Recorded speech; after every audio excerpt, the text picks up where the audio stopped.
सैयद कमर जैदी साहब, चौधरी खालिद फारूक साहब, लियाकत साहब, और इसके अलावा आसमा साहबा, जिसका भी मैंने ग्रुप चेक किया उसी ने बनाया है।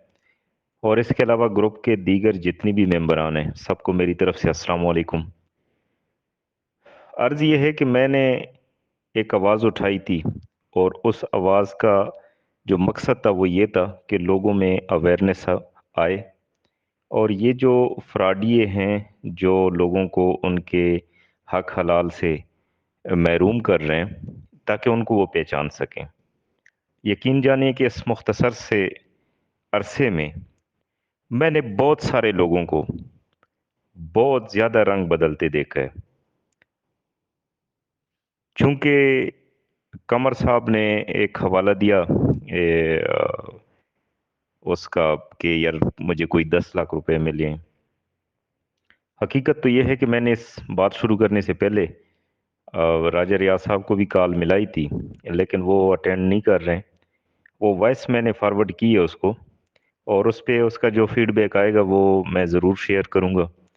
लेकिन उसके साथ साथ जितने भी ये लोग हैं, अगर आप ये समझते हैं कि कोई ये डाका लगा ले और डाका लगा के फिर सफ़ेद टोपी रखकर वो दिन को बांटे, वो इस मकसद के लिए कभी नहीं लगाता कि वो इतने आसानी से आपको फिर वो पैसे वापस कर दे।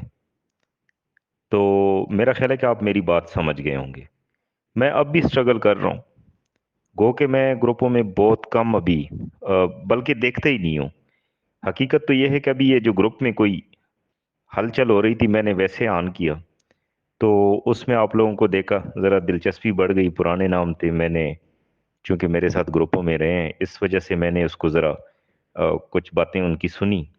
लेकिन मुझे हैरत हुई, इसलिए मैंने ज़रा रिएक्शन शो किया वो दो वॉइसों पे कि कमर साहब फारूक साहब के बारे में जो बात कर रहे थे। तो मुझे नहीं पता कि इनके दरमियान इख्तिलाफात कब से आए और कैसे आए, लेकिन अब मुझे कुछ थोड़ा बहुत याद पड़ता है कि जब हमने कमेटी एक बनाई थी मुतासरीन की जानिब से, उसमें ये इख्तिलाफात छोटे बड़े आए थे।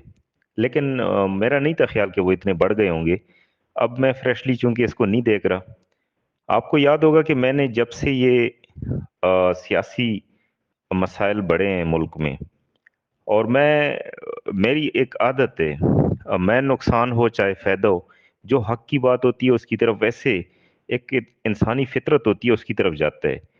जब तक कि आपके कोई जाती मफादात ना हो, कभी भी आप, इंसानी फितरत यह है कि वो हक की तरफ खड़ा होता है। ना हक की तरफ तब आप खड़े होते हैं जब आपको उसमें कोई मफादात नजर आ जाए। मैंने एक वॉइस की थी सैफ रहमान साहब के मतलब, जो कि मुझे बहुत ज़्यादा डिमांड भी थी उसकी कि आप मतलब है कि थोड़ा जैसा हाथ हल्का रख लें, ये हो जाएगा वो हो जाएगा। वो भी सिक्योर इनिक्स के हवाले से जो बात थी वो इस हद तक थी कि अगर वो एक तरीके से देना चाहते लिहाजा उसको मौका दिया जाए।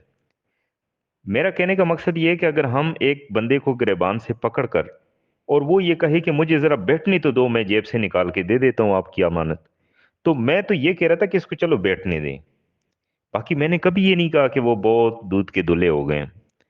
और जहां तक मेरे पैसे की बात है, मैंने पहले भी शायद अर्ज की है कि मैंने राजा रियाज साहब को वो वॉइस फॉरवर्ड की है, उसका फीडबैक आएगा तो मैं लाजमी उस पर बात करूंगा। अब मुझे पैसे नहीं मिले, हकीकत बात ये है।